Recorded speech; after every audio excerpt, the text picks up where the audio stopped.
2014 Raymore City Council meeting. Ms. Warner, would you call roll to confirm a quorum? Councilmember Abdelgawad. Here. Councilmember Boehner. Present. Councilmember Hubach. Present. Councilmember Kellogg. Present. Councilmember Moorhead. Present. Councilmember Pifo. Present. Councilmember Stevens. Present. Councilmember Westcoat. Present. Mayor Kirkhoff. Thank you, President. We do have a quorum. Would everybody please rise and join me in the Pledge of Allegiance? I pledge allegiance to the flag of the United States of America and to the republic for which it stands, one nation, under God, indivisible, with liberty and justice for all.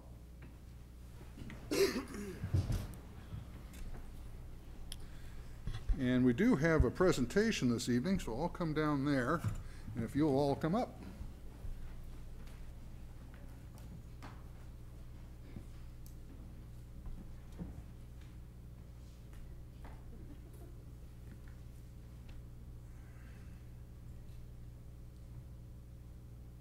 We have a presentation of a proclamation. Whereas congenital heart defect is the most frequently occurring birth defect in infants and is the leading cause of birth defect-related deaths. Whereas although some babies are diagnosed at birth, newborns are not routinely screened for congenital heart defects, and the consequences of late diagnosis can have serious lifelong implications. And whereas Masons Give a Heart, a local organization, raises awareness of congenital heart defects in the Raymore community by raising funds to assist patients at the Children's Mercy Hospital. And whereas the week of February 7th through the 14th, 2014, is nationally recognized as Congenital Heart Defect Awareness Week. Now, therefore, I, Peter Kirkhoff, Mayor of the City of Raymore, do hereby proclaim February 10th as Masons Give a Heart Day. Congratulations.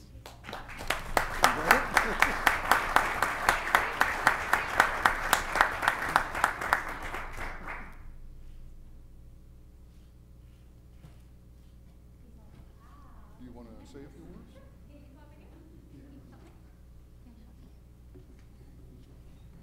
Can you help me?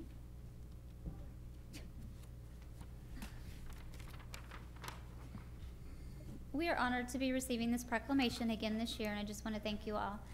Masons Give a Heart Foundation is a not-for-profit 501c3 organization, and like Peter said, it was created to spread congenital heart defect awareness and bring hope to others. CHD is the #1 birth defect in newborns, and 1 in 100 will be born with a CHD, and Mason is 1 in 100. We are passionate about spreading awareness and giving back to others. Some of our recent accomplishments throughout the year: we've been able to help some local CHD families. We've done our 2nd annual Mitten and Hat Drive, and we've been able to give back to Children's Mercy Hospital in numerous different ways. We look forward to working with this community, and we appreciate your support for awareness. Thanks. Thank you. Thank you. Thank you. Thank you. Good job, buddy. We'll continue on. There are no personal appearances tonight. Staff reports. Thank you, sir. I'll call on the Community Development Director, Jim Cataret. Thank you. Just want to talk briefly about a couple of upcoming meetings that we have scheduled. This Thursday evening at 6:30 here in the council chambers, we will hold a good neighbor meeting regarding 2 new applications that were filed for property located at the Good Ranch. The Good Ranch is asking for rezoning of acreage that would be on the south side of the North Cass Parkway, just to the east of the Interstate 49. They propose to have a commercial C3 property along the highway frontage of North Cass Parkway, and south of it they would propose to have business park zoning. These 2 requests for zoning are consistent with the land use master plan for the Good Ranch, so they've all along have planned for the C3 commercial and the business park zoning. So they're just moving forward with the actual reclassification of zoning request at this time. They're also proposing on the area for the C3 zoning to do a preliminary plat for a 10-lot commercial subdivision. They don't have any specific uses in mind, but they want to have a preliminary plat in place, so they would be ready to move with a final plat should they have somebody interested in purchasing one of the lots. So this Thursday would be the Good Neighbor meeting, a good opportunity for anybody to learn more details about the particular project, and we've sent invitations out to individuals for that meeting. That next Tuesday, February 18th, here in the council chambers at 7 o'clock is the Planning and Zoning Commission public hearing regarding revisions to the stream buffer protection requirements in our UDC. That is the advertised public hearing. Again, we've notified the development community, property owners that could potentially be impacted, and other interested parties about that public hearing. That begins at 7 o'clock next Tuesday. And then the March 4th Planning and Zoning Commission meeting would be the actual public hearings for the two requests that I previously discussed from the Good Ranch. So those are the upcoming meetings that we have scheduled. Thank you. Any questions of staff? Thank you. Thank you, Jim. I'll call on the Parks and Recreation Director, John Kennedy.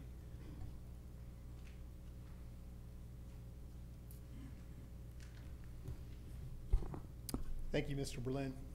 Good evening.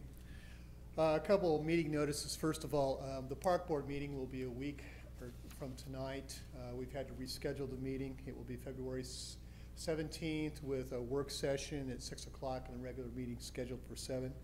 And the tree board will be meeting the 19th of February this month. The reason we're moving the park board is staff will be attending the State Parks and Recreation Conference. It's at the Lake of the Ozarks this year, and so consequently the regular meeting date we will be absent. A sure sign of spring is just around the corner. Farmers market registration is open now. We invite anyone that would like to come out and reserve their booth space for this coming season. It is now available. And registration for boys baseball and girls softball is now available and will be going on through March. So with those things, spring is sure to follow. That's about all I have for this evening. Any questions you might have? Questions of staff? Thank you. Thank you. Thank you, John. I would just note that Councilmember Stevens and Westcote and I will be attending the MML Legislative Conference in Jefferson City tomorrow and Wednesday. Council members, maybe we can just touch base real quick tonight before you leave about our trip tomorrow. Also that City Hall will be closed next Monday for President's Day. So the work session the council would normally be having on that night is canceled. However, as Mr. Kennedy noted, the Park Board has elected to meet on President's Day here in this room. So they will be having their rescheduled meeting on Monday. And lastly, did send you out notice about the quarterly dinner between the City of Peculiar, Ray-Pec School District, County, and the City of Raymore, which this time around will be hosted by the City of Peculiar. That's Wednesday, February 19th. I think they were looking for RSVPs by the end of this week. So if you do expect to go, if you could please let our city clerk's office know, and they will RSVP on your behalf. That's all I have. Thank you. Questions for staff? Thank you. Move on to committee reports. We have a roundabout welcoming feature committee report. Yes, we met. I'm sorry, Excellent. I'm kind of unprepared for this, but I'll go on the fly. We met Monday night. We met with, and I'm sorry, I asked for the name of the department head. Laura Richardson. Lauren Richardson, department head of the Ray-Pec School District, and she gave us a report and about involvement of the Ray-Pec schools and students, and she brought in some ideas. We discussed those. Mr. Boehner was there with us, and those two had a very good discussion at the whiteboard, but we had a very productive meeting, and we plan on meeting next week. Is that right? And just a note between me and Mr. Westcote, I want to speak to you after the meeting about that, about the agenda. So, but yes, we did meet, and progress is being made. Great, thank you.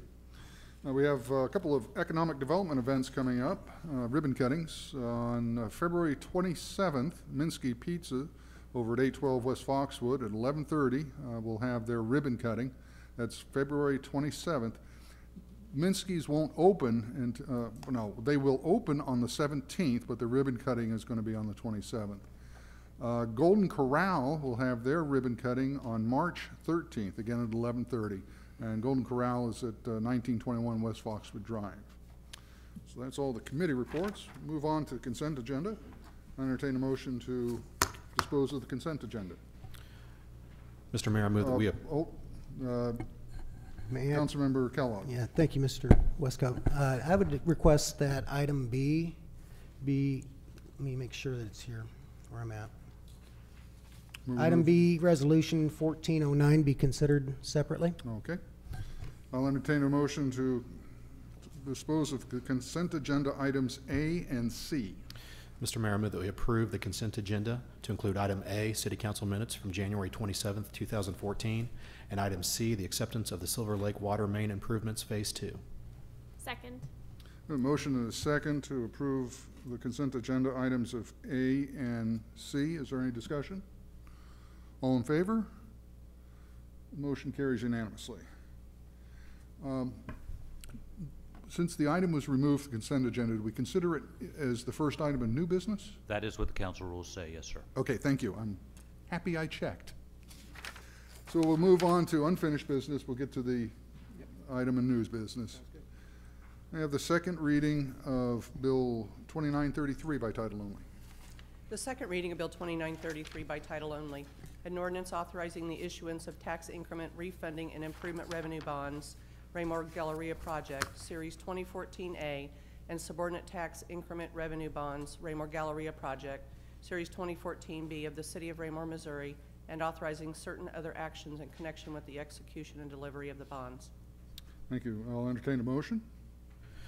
Mr. Mayor, I move that we approve Bill 2933, the approval of issuance of Series 2014 bonds for the Raymore Galleria tax increment financing. Second. There is a motion and a second to approve the second reading of Bill 2933. Is there any discussion? All in favor? Motion carries unanimously. The second reading of Bill 2934 by title only. The second reading of Bill 2934 by title only, an ordinance of the City of Raymore, Missouri, amending various sections of the Unified Development Code of the Raymore City Code. I'll entertain a motion to dispose of the second reading. Mr. Mayor, I move that we approve Bill 2934, the 17th Amendment to the Unified Development Code. Second. There's a motion and a second to approve the second reading of Bill 2934. Is there any discussion? All in favor? Motion carries unanimously. The second reading of Bill 2935 by title only. The second reading of Bill 2935 by title only, an ordinance of the City of Raymore, Missouri, amending various sections of the Unified Development Code of the Raymore City Code. Do we have a motion? Mr. Mayor, I move that we approve Bill 2935, the 18th Amendment to the Unified Development Code. We have a motion. Do we have a second? I second it. We have a motion and a second to approve the second reading of Bill 2935. Is there any discussion? Councilmember Westcott? I have several more questions. As I went back and reread this bill, I noticed that the structures that are allowed to be built, that they could actually build a duplex as long as it's not the same size as the house. Is that correct? The only place in the code where the size of the accessory unit is limited is in the RR zoning district. So the agricultural and the RE zoning district, there's not a size limitation on the accessory dwelling unit. But there is in the RR zoning district. The commission felt the RR is a smaller 1 acre lot zoning district, and they wanted to have some limitation as to how big the accessory dwelling unit could be. So within the other, if it's all right, Mr. Mayor, to continue. Please. So within the other zoning districts, there's no size limit on the auxiliary structure. That's correct. So can somebody build, for all intents and purposes, a hotel? They couldn't build a hotel, but they could have an accessory structure that is larger than what we would consider the principal structure, the home that started on the lot. The accessory building could technically be larger. Could it be apartment complexes? No, it is limited to one dwelling unit. Is it one dwelling, or is it also the R2 classification? Because that's what it was confusing, because when I looked at it, it said that the structure could be R1 or R2. Is that correct? That's actually not correct. The accessory dwelling unit is allowed only in the agricultural, the rural estate, and the rural residential districts. Those are the only districts they're allowed in. which are our acreage districts. So 1 acre is our RR, 3 acre is our RE. So you have to have a large lot in order to have an accessory dwelling unit. So most of the properties in the city of Raymore actually don't qualify for an accessory dwelling unit. How many lots how many lots actually qualify for this designation? I don't have the exact number. It would be probably under 50 total. Because I could only think of one in my ward that would even qualify. That could be in Ward 2, that could be the case. So now, are there any, if these things are going to be built, you know, typically anytime that we have a new development, there's good neighbor meetings. Are there any required good neighbor meetings for any of the surrounding neighbors to put any input in when these things are being built? The way it is structured now, no, because what we're saying is if it's approved the way it's submitted, we are allowing the accessory dwelling units as a permitted use. Meaning if you can meet the requirements, the few requirements that we have, then you would be granted a permit for the accessory building. So there would be no neighbor meeting on this type of use. And there's no limit on how many people can fill that building as long as they're all related to one another. Is that correct? And we don't specify a number of individuals that can live in the accessory dwelling unit, just like we don't specify how many people can live in a home.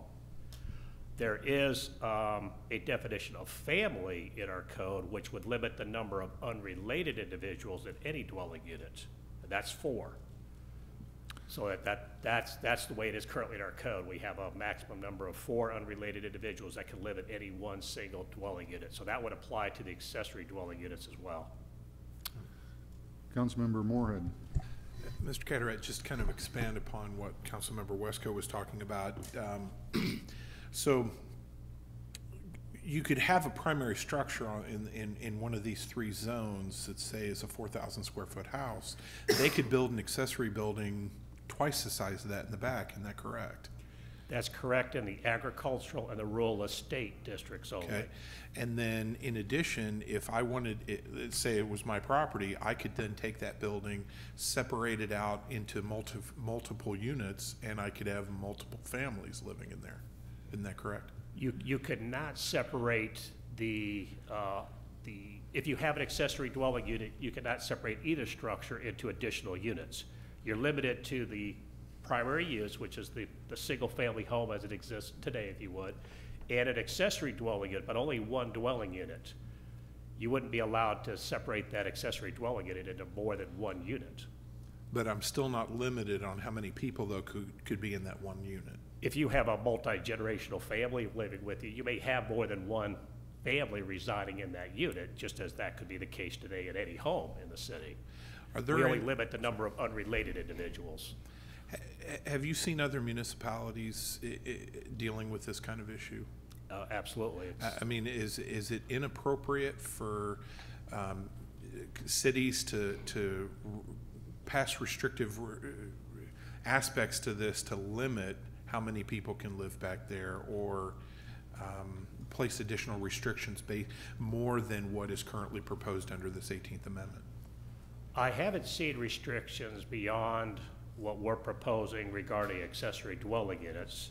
Our definition of family is very typical, the 4 unrelated individuals. Most communities that I've seen accessory dwelling unit ordinances on follow the same format that we're proposing today. There are a few communities that try to limit the accessory dwelling unit to if you would, a blood relative, a family member. That's only a few communities that I know do that. It's actually dissuaded to do that. You really, most of the professional planning organizations shy away from that particular type of regulations, because then you're trying to identify what a family is and how the relation is, and that is not the recommended method. What we're proposing is the recommended method. Okay, thank you. Other questions? Just Councilmember Hubach and then Councilmember Wesco. from what I understand, I'm the only one here on the council that would be affected and could do something like that. The rest of you don't have to worry because you're too small. And on 5 acres, I could very easily put a house the same size as mine or another one, and it wouldn't affect your lifestyle any at all. So I really don't understand why you all are being so picky about something that's not going to affect you and will affect very few people in Raymore. Because this is basic. I've looked in some of my records that I had. This goes back to when they first started talking about it in 2009, and it's the idea behind it is if you have elderly folk or if you have teenage or older children that are in college and they don't want to live at home but want to live nearby, this would give them an opportunity to do something.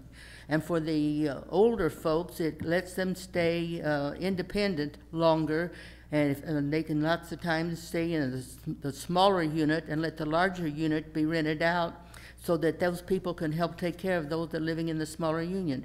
I think that you're just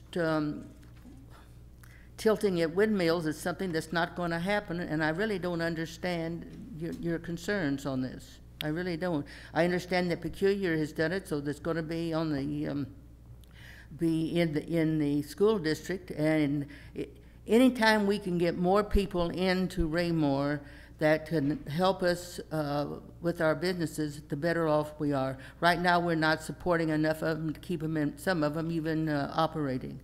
So that's my concern. Councilmember Westcoat, then Kellogg. You know, Councilmember Hubach, I don't disagree that the reason that you cited is a great and noble reason to do it. The challenge with it is the road to hell is paved with good intentions. You know, I could see where the issue and the reason you're bringing this forward is not the main use that this is going to get used for. You know, you could build a building that's much larger than the original structure that sits on the land. And depending on the classification of family, you could have a great number of people living there. I'm going to try to be very politically sensitive. We had a situation on our street that I live on that every 6 months or so, the occupancy of the house increased to about 15 or 16 people, all related, but it created many, many issues. So you're right. It doesn't affect me personally because I don't have 5 acres. The challenge with it is because this only affects such a small number of people, you're asking us to create an exception that could become a large headache for the rest of us. And that's why I'm opposed to this. I think there's too many open-ended situations to where people with not so great intentions could take advantage. And that's why I'm not supportive of it. The reason that you listed, I agree, it would be a wonderful thing. The challenge with it is by opening that door, we also open the door to all the other problems that could come along with it. Councilmember Kellogg. Thank you, Mr. Mayor. Question, it might be for staff, but I'm kind of curious, under the example or the instance of an additional dwelling built onto a property such as the example that Ms. Hubach spoke about, what would that do to the property taxes there of that property? Would that same building on its own lot be more in property taxes than an accessory building on the large lot, I guess?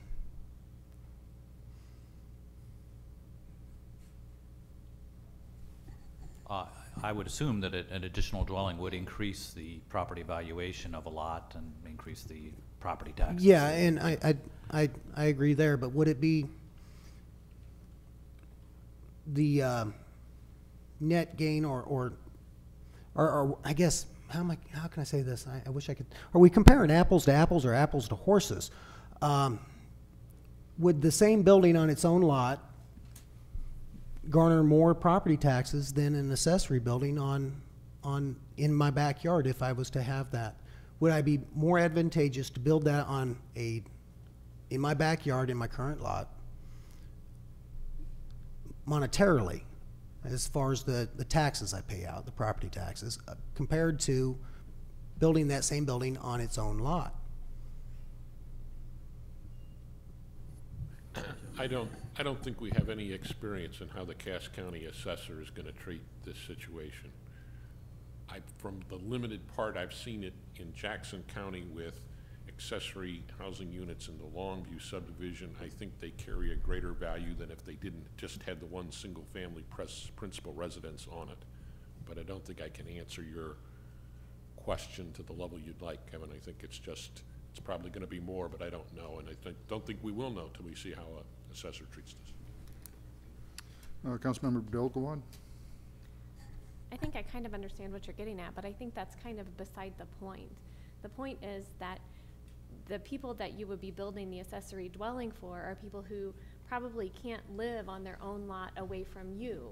And if the lot next door was available for you to buy, you might purchase that lot for them. But here we're talking about large, acreage, at least 5-acre lots. So, I mean, you probably wouldn't purchase 5 acres for someone who needs to live close to you so you can take care of them. And you wouldn't want to necessarily, I mean, the point is to have them close to you so that you can take care of them, watch over them, take care of maybe the home or the shoveling or the mowing for them. And you probably wouldn't buy another property in town if this is what you're going for. That's just my opinion on that. But question, so it seems like kind of beating around the bush what's happening here. I'm just going to call it out. Could someone build an apartment building on their property? With the adoption of this ordinance, no. You're limited to have one accessory dwelling unit on your property. Other discussion? Councilmember Westcott. I don't know if any of the properties fall under this classification or category. My aunt and uncle, they live on 3 or 4 acres in Peculiar, but their subdivision mandates that it's one house per 3 or 4 acres. Do any of these properties that would qualify for this have those same type of covenants within their makeup? They could. Some of the lots that would qualify for the accessory dwelling unit are within subdivisions that do have restrictive covenants. I don't know if the covenants would limit it. I do not periodically review the covenants, so I don't know if they are. We also don't enforce the covenants, but this is certainly something that a homeowner would need to check into before they constructed the unit, is to make sure that they're not running afoul of any land use restriction or covenants or deed restriction on the property. So those would apply if in fact they exist. Councilmember Moorhead. Well, and I think the point I was trying to go at earlier was not necessarily my desire to be concerned about people having apartment complex in the back of their house. For me, I respect that when I was looking at the planning and zoning minutes on this, I appreciate the amount of time that was spent discussing this, et cetera. I'm also just thinking that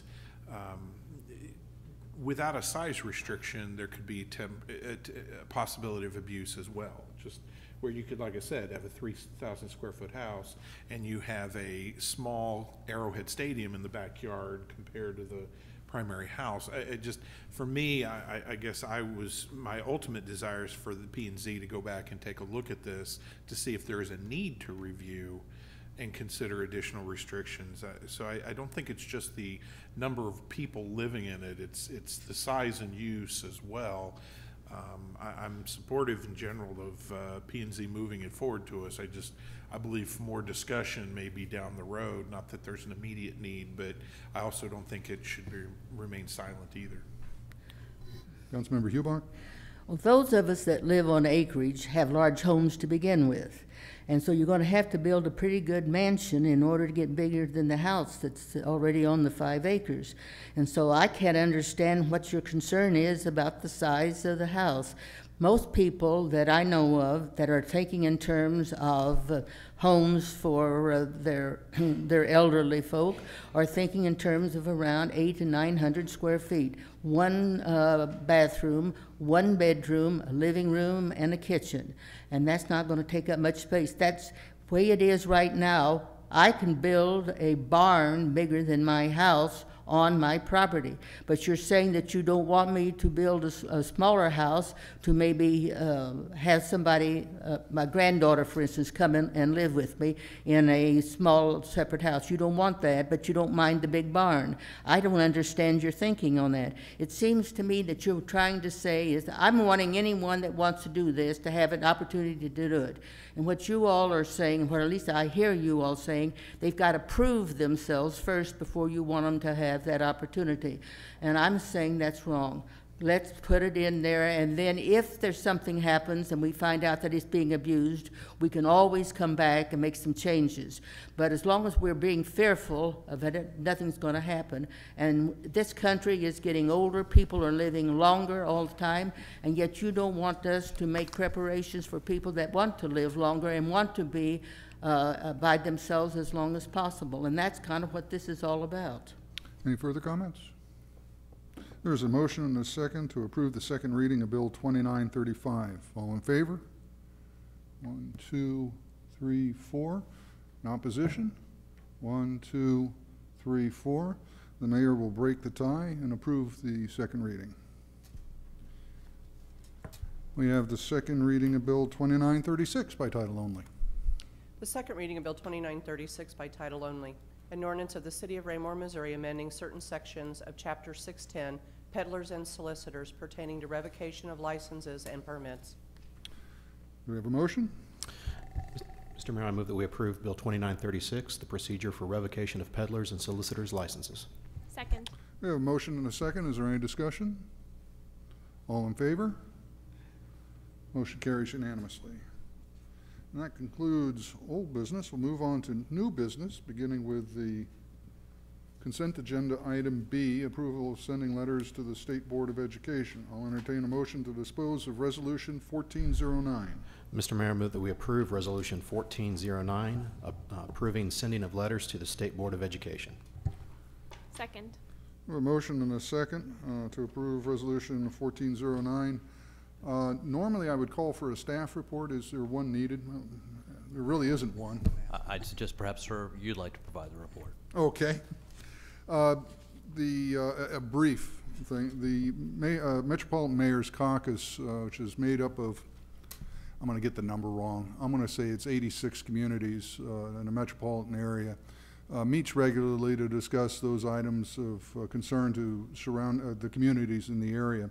Most recently, the caucus met with a number of school board superintendents to discuss Kansas City School District's progress towards improving their education and hopefully at some point getting their reaccreditation.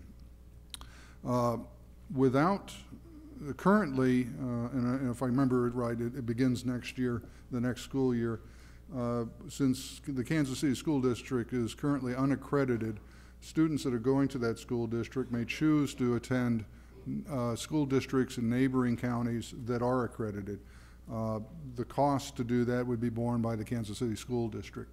The Kansas City School District has made strides to improving their education. The Metropolitan Mayor's Caucus and the superintendents of schools in the metropolitan area would like to recommend to the State Department of Education to approve conditional probational accreditation for the Kansas City School District. I've spoken with our RAPEC School Superintendent, Dr. Monsis. He's included a couple of letters. I believe they were sent to you via email before this meeting and are on the dais this evening. His letters, of course, have a lot more information than what I just said to y'all. So with that, Councilmember Kellogg, you would ask for this to be removed from the consent agenda. I'll give you the floor first. Thank you, Mr. Mayor. I think it's important, and Jeannie, I'm sorry to put you on the spot, and I do this for myself, but I'm not a real good reader. But can I have you read that resolution, Resolution 14-09, down through the third whereas, which is takes care of all that resolution, please? Resolution 14-09, a resolution of the City of Raymore, Missouri, approving the sending of letters to members of the State Board of Education, urging the board to implement such actions as necessary to provide the Kansas City public schools with temporary provisional accreditation, effectively putting a stay on student transfers. Whereas the provisions of RSMO 167.131, which allow for students in a school district that is unaccredited to be able to transfer into neighboring school districts, are significant and hold long-term devastating effects for the students, schools, and communities, as witnessed in the St. Louis area. And whereas school transfers do not benefit all students and families, particularly those who choose to remain in their communities' schools, and whereas the members of Raymore governing body are strong advocates for our local public schools, the schools that encompass the Raymore Peculiar School District are some of the highest achieving in the state. As a city, we benefit from strong schools that are an essential element of growth in housing, commerce, and form the foundation of community pride for Raymore.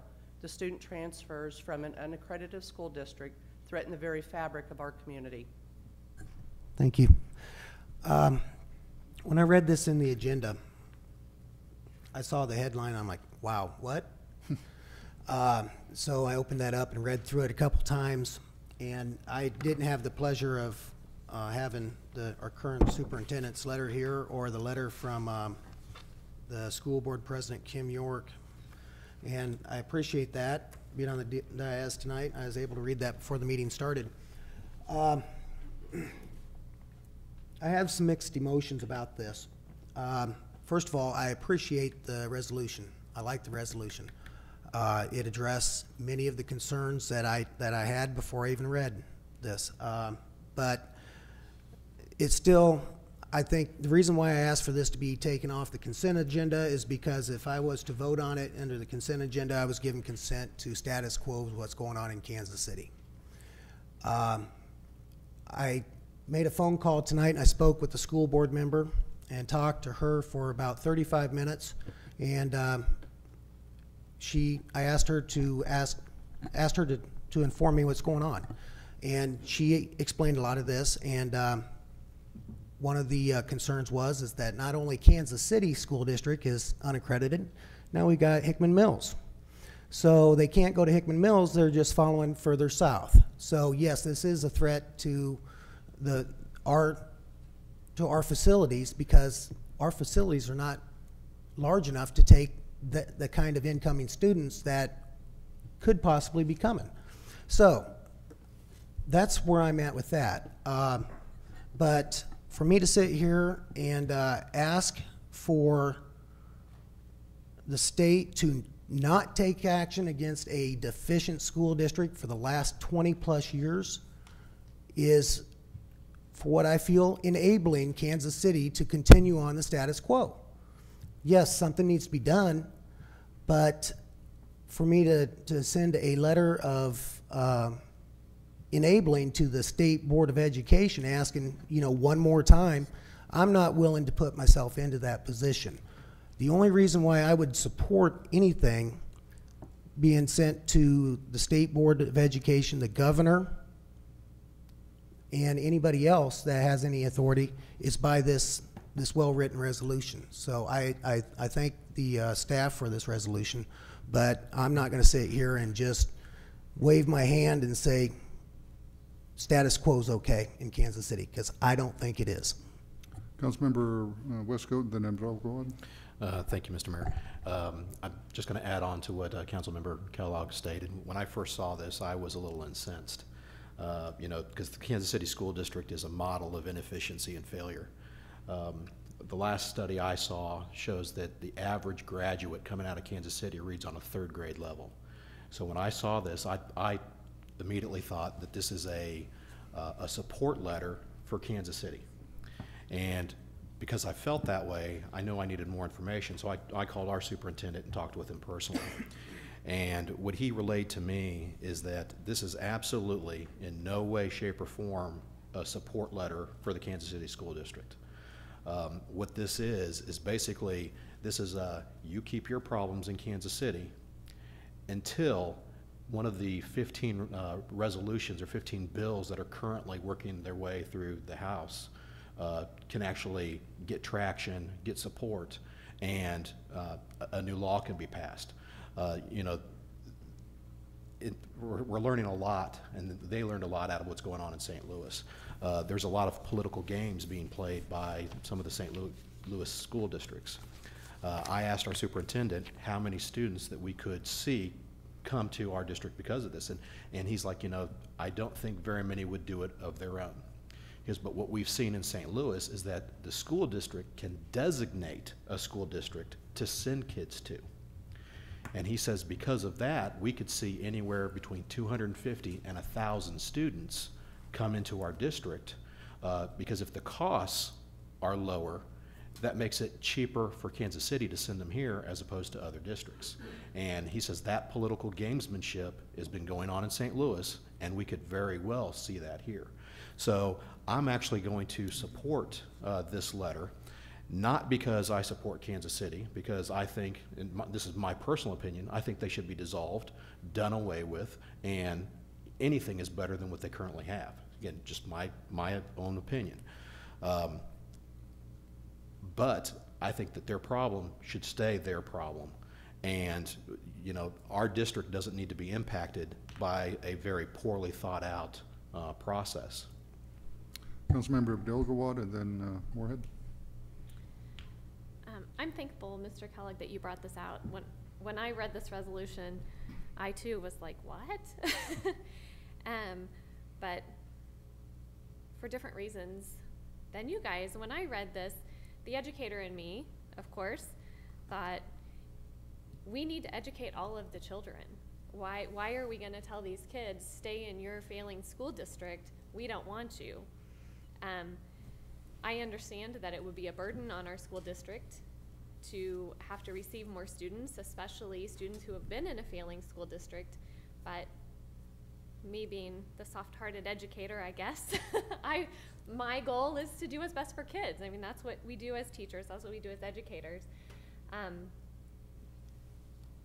Opposite of you guys again, to read the information that we got tonight, besides the resolution, to see that part of the reasoning here is to give Kansas City Public Schools another chance, to give them a little bit longer to work on their accreditation.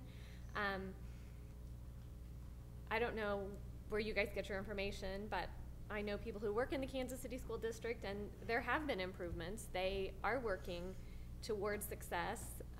They haven't reached it yet, but I don't know any school district that thinks they're perfect, that has nothing to work on.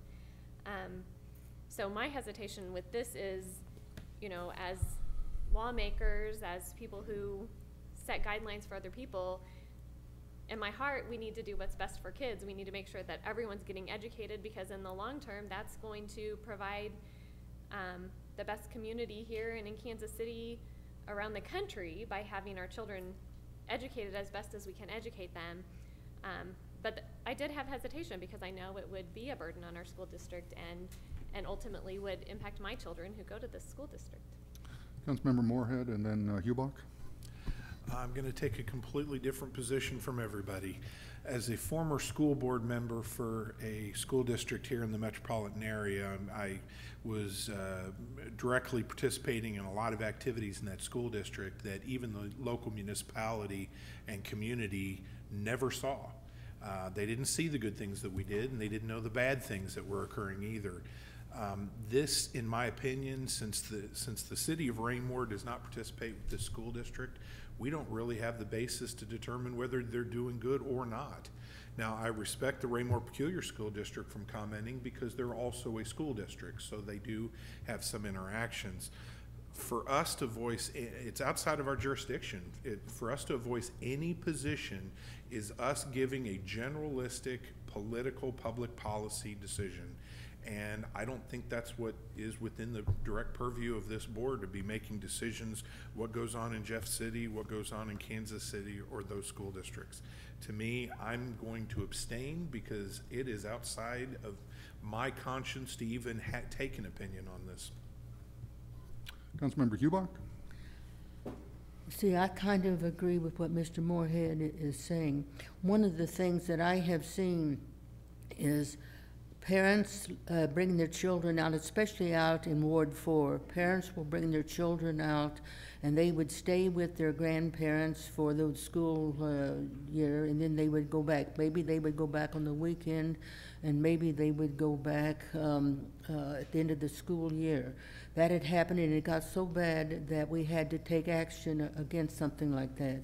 We want to educate the children. We want the children around us to be educated.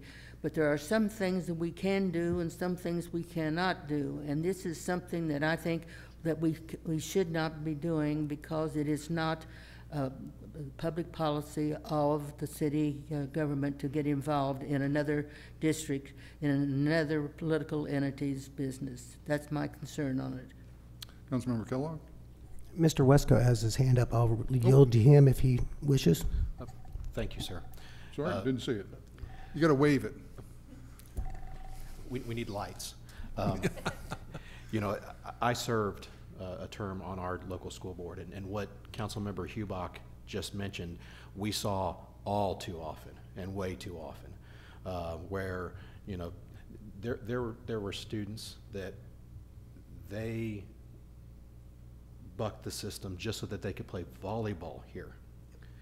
And, you know, so, you know, I love children. My kids go to this district, and I support every kid having an education. Educating children truly is not what this is about.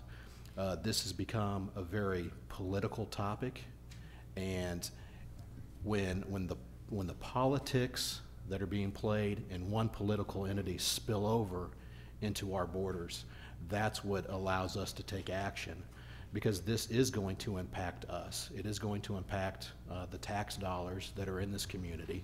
It's going to impact the level of student. Right now, I think the current level of students in RAPAC is about 6,000 to 6,500. Well, if the Kansas City School District designates our district as a go-to school, then we could literally have 1,000 kids come in. That increases the population of students by a sixth. Well, we're already bursting at the seams now in our high schools. We don't have the space for them. So now, because of some political district decides that, you know what, we want to show the state and the state government we can play with them too. We're going to designate one of the rural counties, and all of a sudden now 1,000 kids come down. We don't have the space for it. We don't have the manpower for it. So the kids that are here and the taxpayers that are here, they get shortchanged because of some other political entity's gamesmanship. And I have a problem with that. And that's why I'm going to support this, which allows our legislators in Jeff City, Senator Pierce, I know, is one of the ones that's heading up a bill, to fix the challenge before it actually impacts us. So I'm willing to give Kansas City more time to let our legislators fix the challenge. Councilmember Kellogg? Thank you, Mr. Mayor, and thank everybody for their input. But I'm going to maneuver here and try a parliamentary maneuver. I'm going to ask to amend the motion that is before us to disapprove Resolution 1409, to not approve 1409. Well, we have a motion on the floor to approve. And I'm asking that we amend it to disapprove. Okay, I'm going to have to ask the parliamentarian. If that amendment is seconded, I guess you'll approve it or consider it first in the negative. Okay. You actually could achieve the same thing, Councilman Kellogg, by voting against it, of course. Well, there is a motion on the floor to amend the original motion. Mr. Hold on. Is it a question about the motion to amend, or is it a procedural question? I guess it's more of a procedural question. Okay, what's the procedural question? Do we have to make a decision tonight?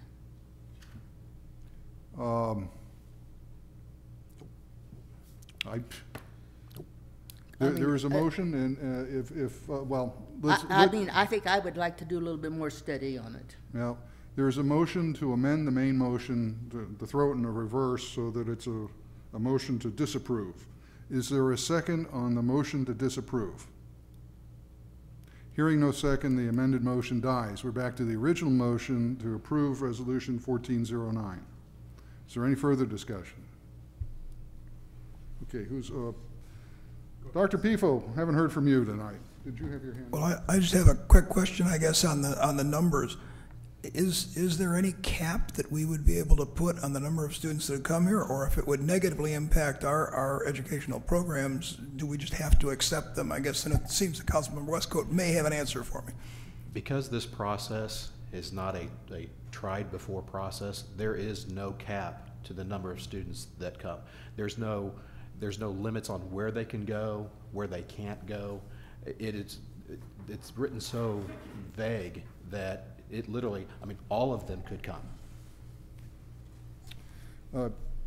I just remembered something that it's pertinent to what Councilmember Hubach had asked. For these letters to go out to the state to be viewed, they need to be sent this month. I'm trying to remember, I think it's March 10th is when the state is reviewing everything. So my preference, if I was able to have a preference, would be let's get this done one way or another this evening. Councilmember Moorhead. Again, I appreciate the comments and questions, but I wish to point out that, and this isn't against Councilmember Pifo, but asking a question about whether we can put a cap on students, that is not the jurisdiction of this municipality. That's the jurisdiction of the Missouri Department of Education. We have the state of Missouri reviewing this. We are in the business of running the city of Missouri, not forming opinions about school districts and other things that are happening outside of the state. It is not a city matter. It should not even be up for discussion. Councilmember Abdelgawad. I think that's probably the best way that we should look at this, and I think that if that's the way we're going to look at it, we need to vote no instead of abstaining. If we abstain, then you're not voicing your opinion to stay out of it. Councilmember Westcoat. I have to disagree with Councilmember Moorhead. You know, on this issue, if we stay out of this, then we allow DESE to make policy, and having served on the school board, some of their policies are questionable at best. So if we remain silent, then they think that, you know, by being silent, they think that it's approval. You know, this letter has no weight other than with political influence of our legislators that say, you know what, we need to get the act together.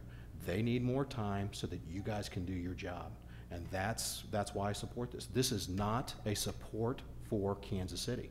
This is a support for Raymore Peculiar students to make sure that their education isn't impacted by somebody else's poorly performing district and the incompetence of of an education system that did not pre-plan and deal with this before they put other things in place.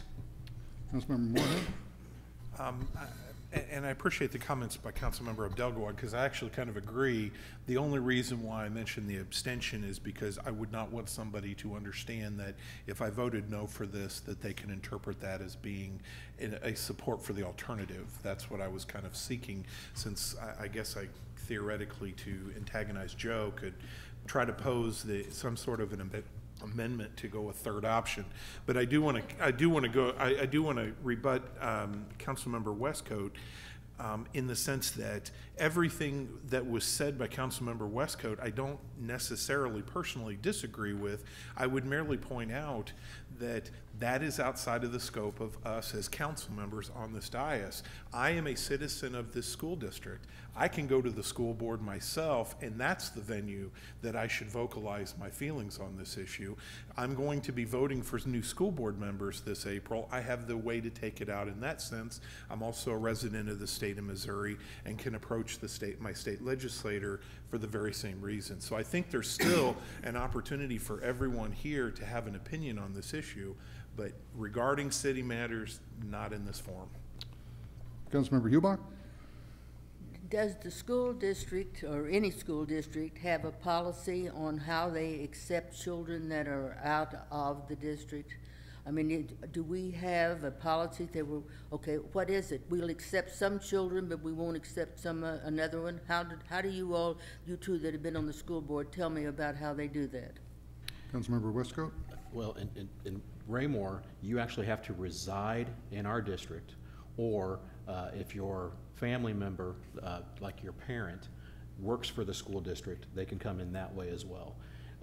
Anything else, they make exceptions for homeless students who have no home, and that's basically a DESE policy that says anywhere they lay their head, they can attend school. But as far as dealing with you know, a failing school district and accepting students in, you know, this is unprecedented. It just hasn't happened before. So there's no policy on that. Councilmember Moorhead?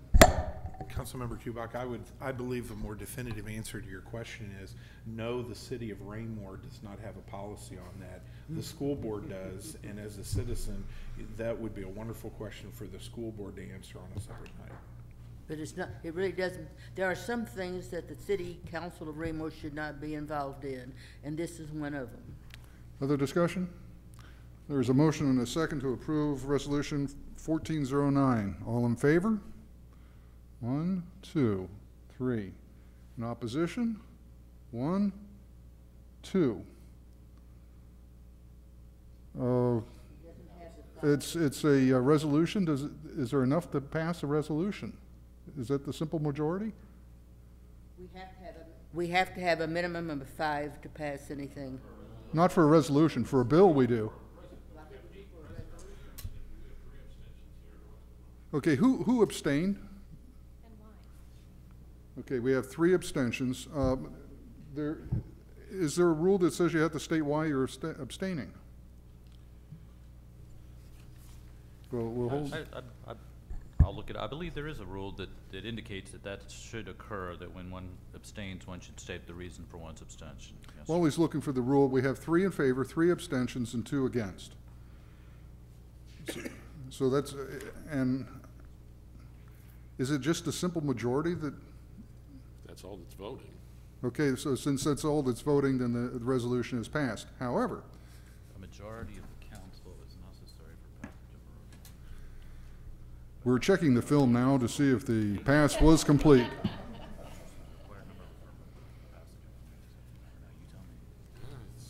And the goalie has said, no, wait a minute, wrong sport. If this is an important matter, and it seems to me there's a burden on our 3 councilmen to indicate why they're abstaining, if they're abstaining to their constituents, and because where we're at, we have a kind of an unprecedented situation. But my ruling as parliamentarian would be if there's only 5 voting and 3 say yes, it's going to pass. On the other hand, that's not a majority of this council. It's not really the majority speaking. So, Okay, Councilmember Boehner. I'm abstaining on the grounds that this really isn't the city's business. Okay, Councilmember Kellogg. Thank you. I abstained on the same reason, but I'll go as far as say I'm kind of darned if I do, darned if I don't.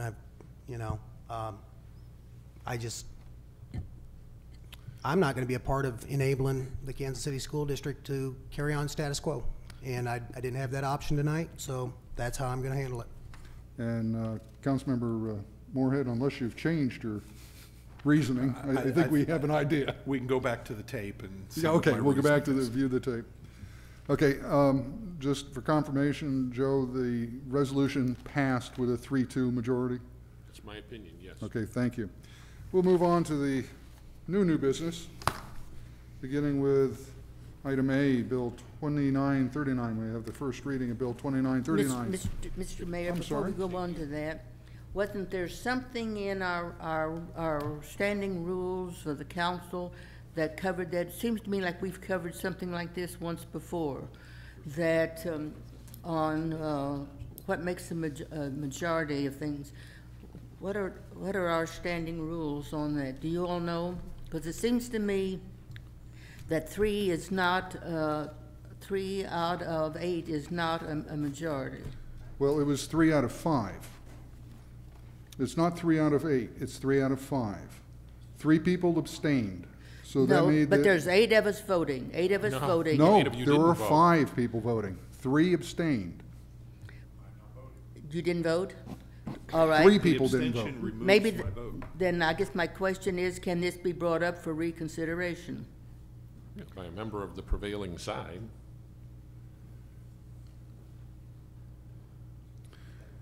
I'll read you the wording of resolutions. It says resolutions are non-lawmaking actions of the council, such as the acceptance of improvements, appointment of persons to field positions, etc. A majority of the council is necessary for passage of a resolution.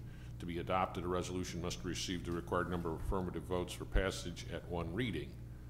So because 3 took themselves out, And 5 is a the quorum. majority, and 5 is a quorum, 3 makes it. I will agree that it is very unusual, and I'm not pleased with it. We probably would think about this when we're looking at our rules, but that is my interpretation from here, which is you've got your quorum present, and of the quorum, the majority voted yes. Thank you. We will move on. Mayor, the first reading of Bill 2939 by title only. The first reading of Bill 2939 by title only. An ordinance of the City of Raymore, Missouri, authorizing the mayor to enter into an agreement with SFS Architecture for services in providing a feasibility study of a potential community/civic center in the total amount of $70,000 and authorizing the city manager to approve change orders within established budget constraints. Thank you. Staff report? Thank you, sir. As council knows, we've been discussing the having a feasibility study done of a future community center. One time an outdoor athletic complex was also part of the consideration. Council's had a number of meetings and work sessions on this in the last couple of months. The last one occurred at a work session on January 21st of this year, at which time the council indicated that it would like to remove the outdoor athletic complex that was an element of the project scope from consideration and obtain a revised contract amount accordingly, since that item was being removed. To develop a contract with a task-by-task procedure where each task is separately priced and each task will be authorized by council before it proceeds. And then the work on the contract could be stopped after completion of any of those tasks. And to bring forth an ordinance that would specifically authorize the community survey and market analysis tasks of the study. Accordingly, the contract before council does call for the outdoor athletic complex to be removed from the scope of services, and the consultant's total proposed fee is now $70,000, down from $78,500 the last time you considered this. The contract is structured so that each task is separately priced, and each task will be authorized by council before it proceeds, and the work on the contract can be stopped after completion of any task, and the tasks and pricing are listed in the ordinance and in your agenda item memo.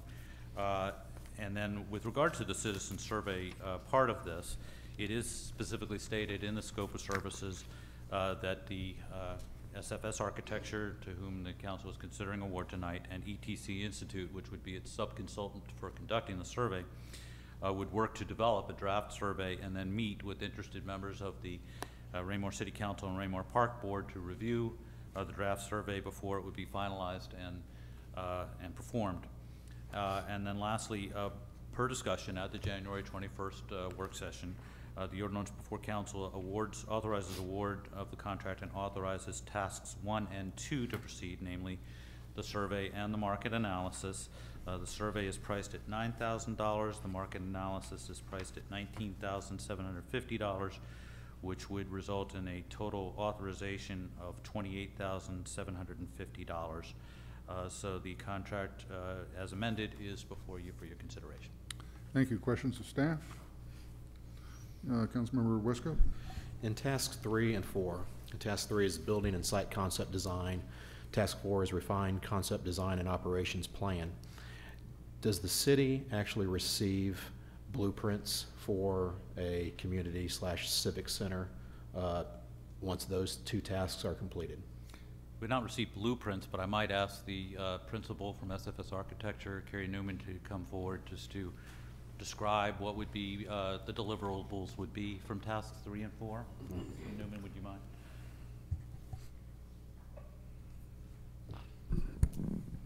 Good evening, Mayor and Council.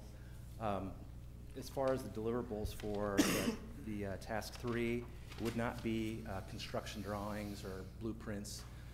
It would be concepts, concept drawings. We would have three-dimensional illustrations of the building and floor plan layouts and site plans, but it wouldn't be detailed construction drawings. Other questions of staff? Councilmember Stevens? So no floor plan at all? No floor plan at all?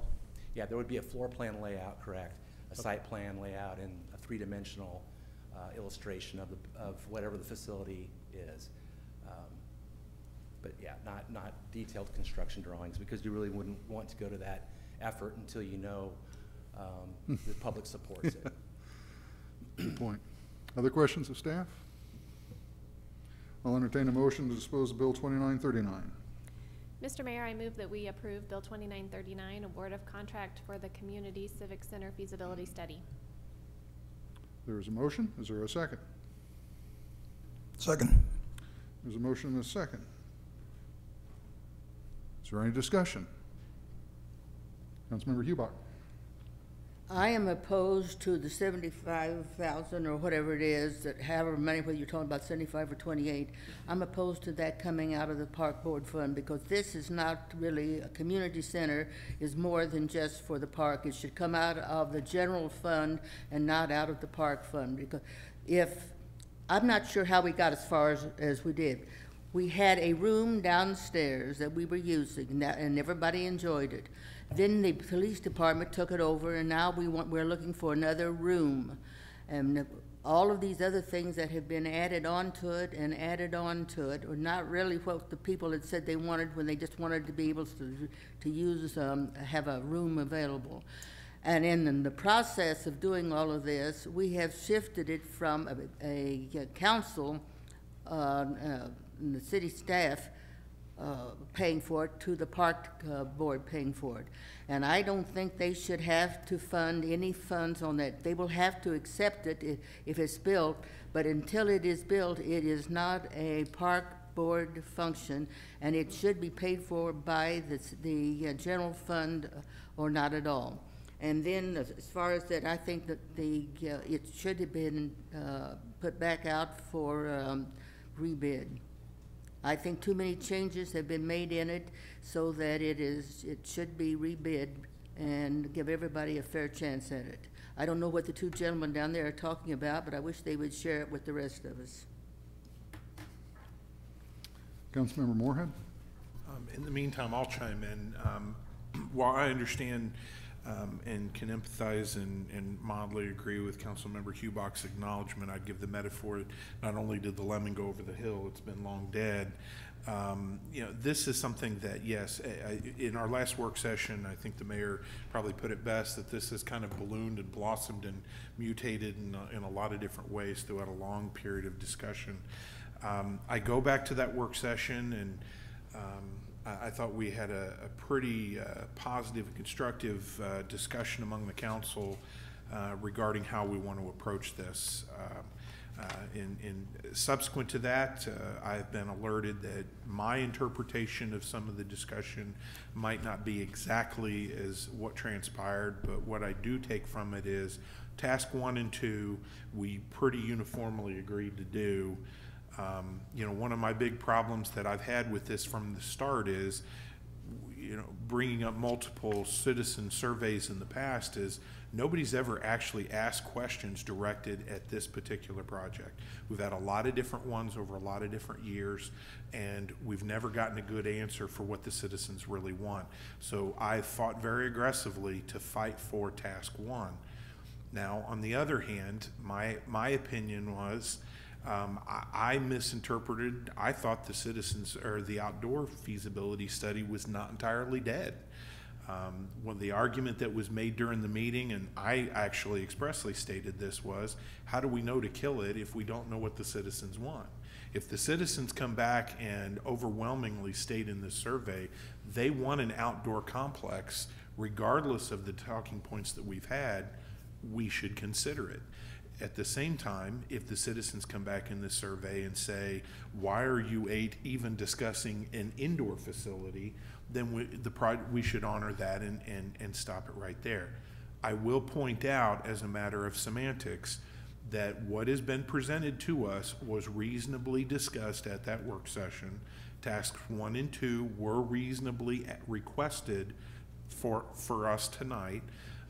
Task 3 and 4, I don't recall that being an exact specific, but I point out that when I read the scope of services and the contract presented for the contractor to sign, we built in what we requested, which was the ability to end this project after task number 2 if we felt. So we built in what we requested.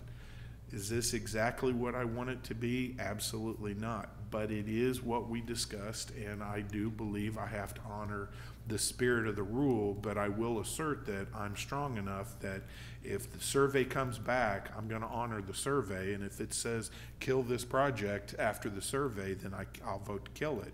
If it says keep going and expand and do other things, I'm going to honor that as well. So I guess I'm going to have to hold myself to what I agreed to at that last work session.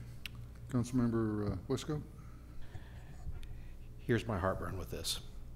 Everybody knows that I've been the major driver for the citizen survey, the statistically valid survey. I've championed it from the beginning. I'm okay doing the market analysis. I think that's an important step. Task 3 and 4 give me the heartburn. If we're not going to get blueprints from an architect, then what good is renderings and floor plans if we're not going to use them to build? If we can't use them to build, then they're drawings that somebody pulled down or somebody made. The challenge with it is the organization, the architectural firm that actually draws the floor plan and the blueprints should be the one that gives us the conceptual design. You know, because if they give us a conceptual design and then we go and start making changes, then all those conceptual designs are irrelevant. Why do steps 3 and 4 when we need to have the person who's going to give us the construction plans be the one that designs and shows us the concepts? So in my opinion, steps 3 and 4 need to be eliminated, which I believe was my position during our work session, where I said I would support the statistically valid survey, I support the analysis, that's it. Because at that point, then we need to actually contract with an architect to say, okay, here's how much money that we think we have, this is the direction we want to go, we need plans, and now give us the renderings. To me, again, I just think step 3 and 4 are a waste of money and they're out of order. Councilmember Abdel-Gawad? I totally disagree with that because I think that this is a feasibility study. In my experience, which isn't that vast, granted, with Park Board and City Council, any kind of feasibility study or process, you know, like the Hawk Ridge Park design, or like a few years ago we did the Parks Department maintenance building. Any of those like design kinds of projects don't end up with a blueprint.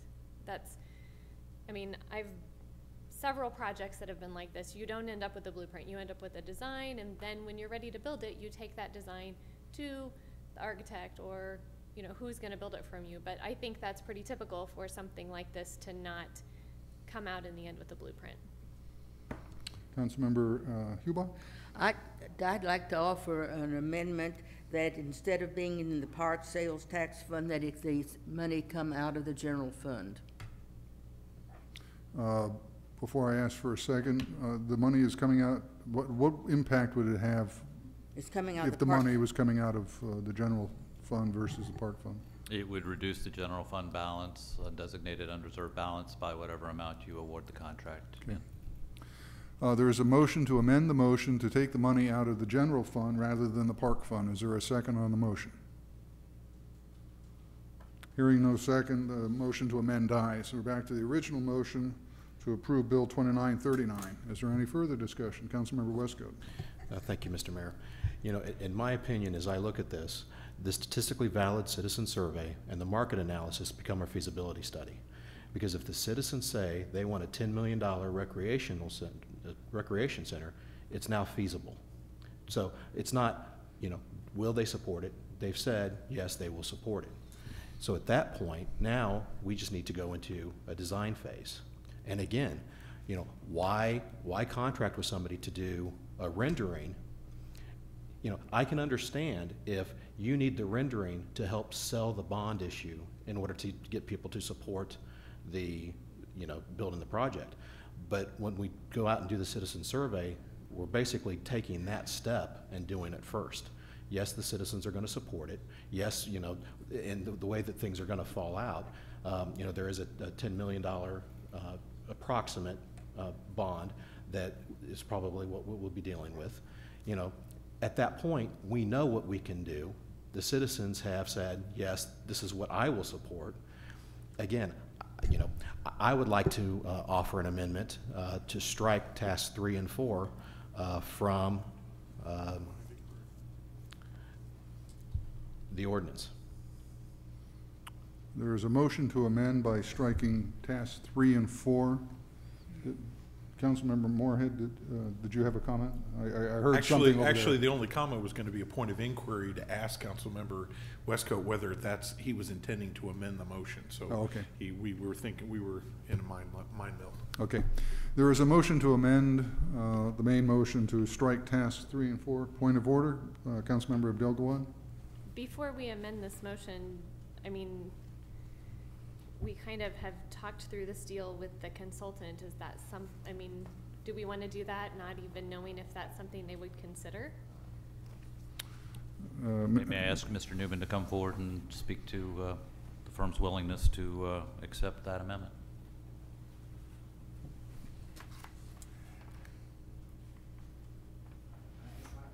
Our intent was to allow you to approve this task by task. So if you decide that you just want to do task 1 and task 2, that's fine as well with us.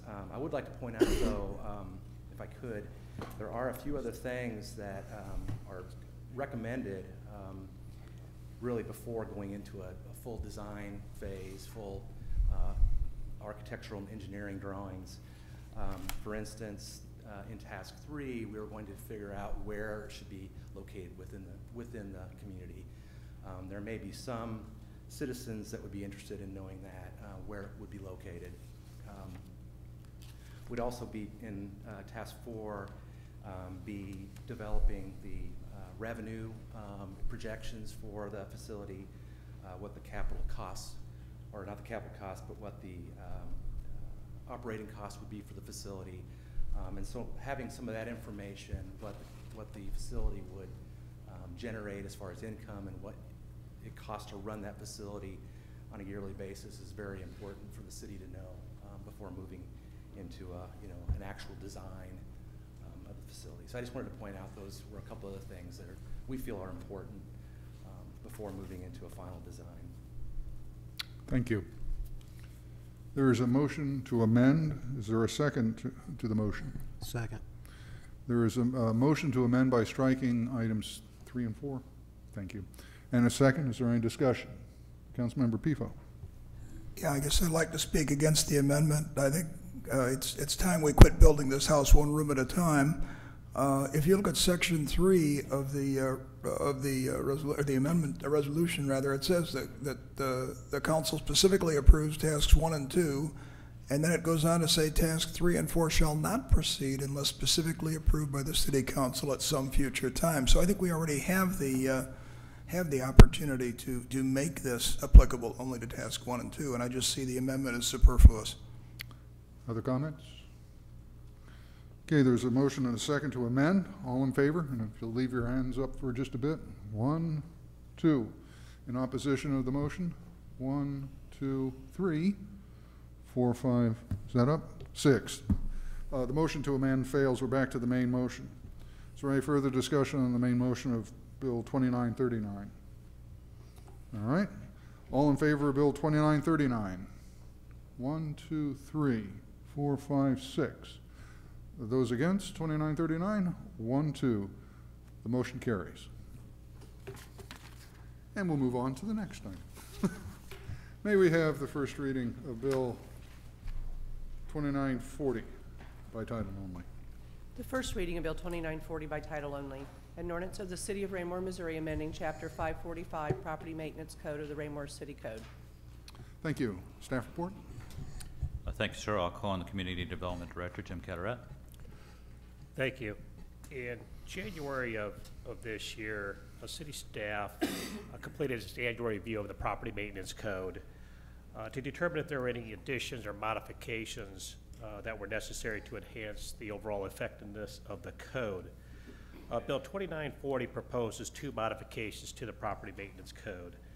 The first proposal is a request to expand and clarify the circumstances under which a structure can be determined to be unfit for human occupancy.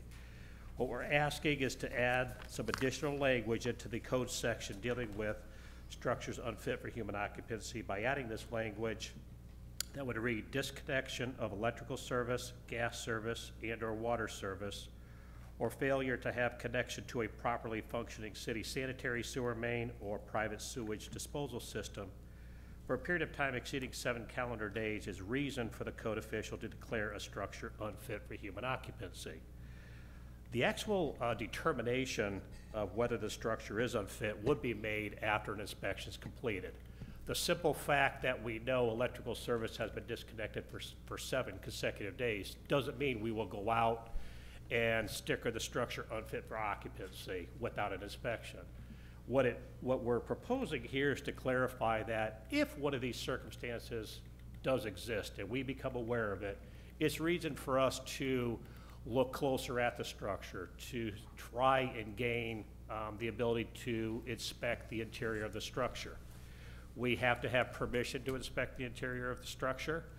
Without that permission, our code does allow a procedure for a administrative warrant, but the idea is that with this proposed language is simply that it gives us a cause to look at the structure to make sure it is fit for occupancy. The second proposal that we're asking to do is an amendment to clarify the violation notice and the abatement procedures when we do have a violation. Right now, our code indicates that if a violation notice is issued and the owner fails to comply with the order, we can either issue a citation or abate the violation. What we're proposing to do is insert and/or language to allow us to do either of the two or both, because it does become necessary. I think it becomes necessary for the city to be able to do both options to avoid the circumstance where we have repeat offender time and time again, where we simply abate the violation and the violation comes back later without any other penalty. Doing the citation allows us to go through a procedure of fines that escalate if we have repeat violations. So it's important for certain violations to be able to not only abate the violation, but also to issue a citation. So we'd like to insert and/or language into that code section. Those are the only 2 amendments that we would propose at this time. Thank you. Other questions of staff? Councilmember Dell, go on. I was just concerned about the disconnection of gas service, knowing that there are several neighborhoods in Raymore that are primarily electric. The only gas is like for a gas fireplace or something. I don't think it's fair to require that for them.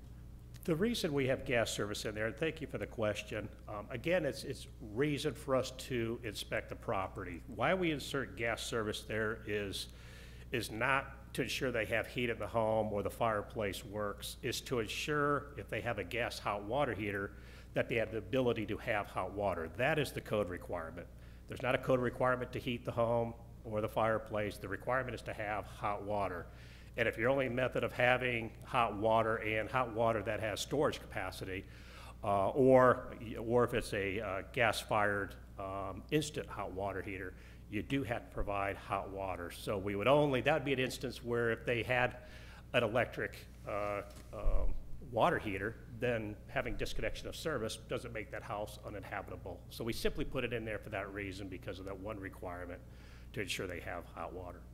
Councilmember Boehner?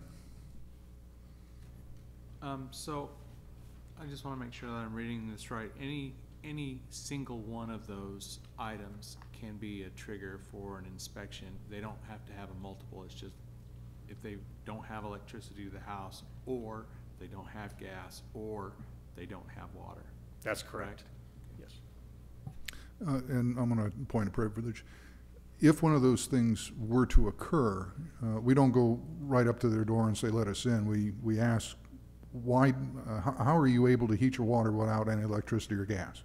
Exactly. Yeah, we would contact the occupant and the property owner and try to determine if the circumstance, if there is electrical service, or if they have the water service is still on, or we're going to try to find out the circumstances of the livability of the unit, if you would. So we do not have the authority to simply enter the home. We would ask, just as we would in any situation of the property maintenance code, to get inside the home.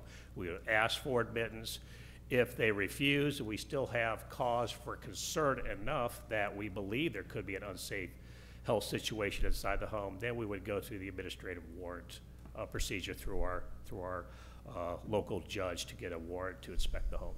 Okay, thank you. Councilmember Westcoat, and then Moorhead.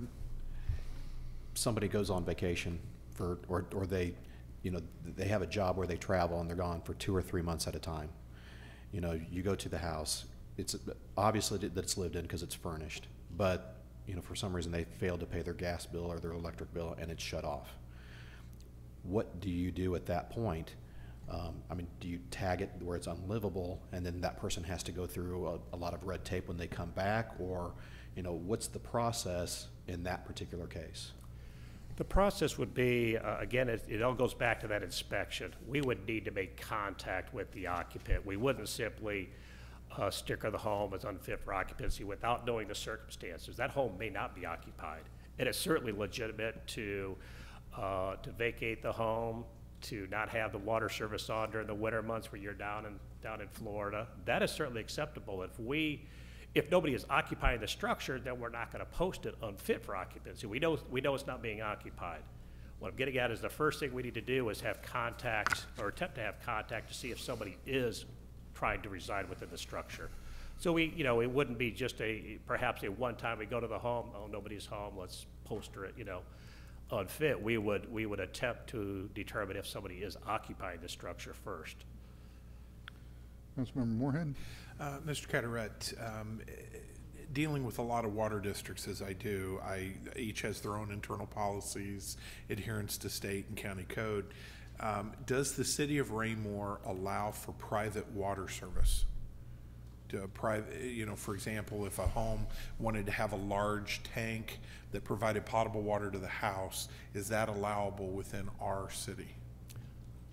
That question has come up before. The answer is yes, it is allowable if you have a system that not only has storage but has pressure capability, because all the fixtures in the home do have to be pressurized as well.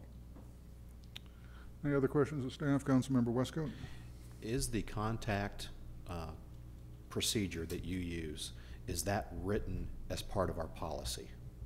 Or is that just, that's what we do, as opposed to that is what's written in our code? We have administrative procedures for all of our processes that we have out of the property maintenance codes. We have a process on how we provide notice, contact, et cetera. Yes, we have that. Councilmember Boehner. Nope. Do we have an approximate number of properties that may fall into this category right now? I don't have an approximate number. I think it's actually very, very few. We certainly, the reason that we bring it up is because we have had, I can think of 3 instances over the last 5 or 6 years where we've had instances of either electrical service being disconnected or water service disconnected, and individuals were occupying the home. And so they find other methods of supplying electricity or water that may not be acceptable. Councilmember Kellogg. Thank you, Mr. Mayor. Do other cities in a surrounding area have this similar language in their code? What I've seen is, yes, they have similar language. I think the time frame may be You know, there's 7 days, there's 3 days, there's 14 days. I've seen other time periods, but you do see policies in place with other communities. They may handle it differently at how they post the structure unfit. We're trying to be very clear on how our procedure would be for declaring that, but I do know that you will find cities that have similar provisions in their code. Councilmember Moorhead? Mr. Carteret, I'm sorry, I should have asked this as a follow-up question. Within the boundaries of the city of Raymore, do we touch other water districts? Yes, we do. How many other ones? I believe there's 3 other. Yeah, thank you. Councilmember Kellogg? Thank you.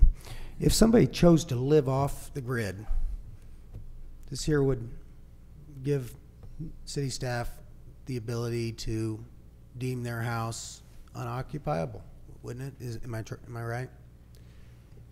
Yeah, yes, we would have the ability, if they do not have adequate services that are required to be to the home, then we would be able to find that home to be unfit for occupancy. Other questions of staff?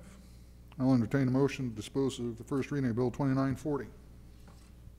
Mr. Mayor, I move that we approve Bill 2940, the Property Maintenance Code Amendment. Second. There is a motion and a second to approve the first reading of Bill 2940. Is there any discussion? All in favor? Whoop, whoop, there was a... Okay, you got to get it up there quick. Councilmember Moorhead. Okay, I'm speaking with concern regarding the amendment on the 545.245, as I'm not speaking as the attorney for the council, but I'm speaking as an attorney who has had cases regarding this type of language in other municipalities. One of the unique problems with the use of the language is that the state of Missouri has specific statutes regarding this, specifically with the sewage disposal systems. But what is also allowed under Missouri statute, in my interpretation, is that they allow for utility compacts to be created. And one of the unique scenarios I've seen happen in other municipalities is that if you don't pay your sewer bill, then because of an agreement with the water company, even if you have paid your water bill, the water can be shut off for the purposes of creating the structure to be deemed unfit for capacity. I know of personally one case that I was participated in where the sewer district did not even touch a particular residence. The house was on its own private sewage disposal system, but because they ran through one of the easements, they charged the homeowner for the sewer line. When the homeowner said he wouldn't pay, they went to his water district, shut off his water. He provided his own water tank with a pressurizer and met that. Under this language, this doesn't allow that, in the sense that because the language specifically says a disconnection of water service, and since we do have other outside water districts, they can create those compacts, which would then allow them to turn the water off, even if the homeowner could create an appropriate private water distribution service. So my concern with this language is there is a loophole, not a widely used loophole, but there is some concern, and I've seen it happen in other water district jurisdictions. So my concern is, I understand that this is common, but I would encourage that we review this to see how those water districts have adjusted the language to allow for, if a private water system is allowed and can be used, or private electrical system. My father has a propane generator. When we had the big ice storm a number of years ago where the whole city went dark for over a week, which by the way exceeded 7 days, Silver Lake was dead for 7 days. He had power all the way through. I mean, his home was still deemed fit because he had a private electrical service and gas service, or electrical service. So I think there's some possibility for exception that should be made in this. So I actually, just with this language, have concern. Any other discussion? Okay, there's a motion and a second to approve the first reading of Bill 2940. All in favor? 1, 2, 3, 4, 5. In opposition? 1, 2, 3. The motion carries. And we'll move on to The reading of Resolution 1407. The reading of Resolution 14-07 by title only. A resolution of the City of Raymore, Missouri, adopting goals, objectives, and action steps to guide the city for the next several years. Staff report? Thank you, sir. This is a follow-up on the council work session of a week ago. As a reminder, in July of last year, the Raymore City Council and the management team met with a consultant to develop goals and objectives for the city for the next few years. That session resulted in generation of goals and a number of potential objectives. Those potential objectives were then narrowed down a bit at a work session in September, and staff was then tasked with coming up with proposed action steps to achieve those various objectives that were adopted. We did provide a number of action steps to you at your work session a week ago, about 208, I believe. And those are the goals, objectives, and action steps are now before you for adoption. Once the council has finally adopted a set of goals, objectives, and action steps, we would then report to the council on how we're doing on accomplishing those on a quarterly basis. Great, thank you. Questions of staff? Councilmember Stevens? I just had a couple of questions. Why do we want to increase density when we're doing buildings? Mr. Carteret, do you want to speak to that particular action step? Your question was on one of the action steps talked about increasing density to provide life cycle housing? Yeah, it's number 2, life cycle, B. I just didn't understand why we needed to increase density just because we're using life cycle housing. It's not something that you would have to do. The reason that we identified it as a action step was that if we're trying to encourage housing units within the community and we're trying to encourage life cycle housing, it's certainly a method of allowing that to occur is to increase density within a particular area so the homes become more affordable.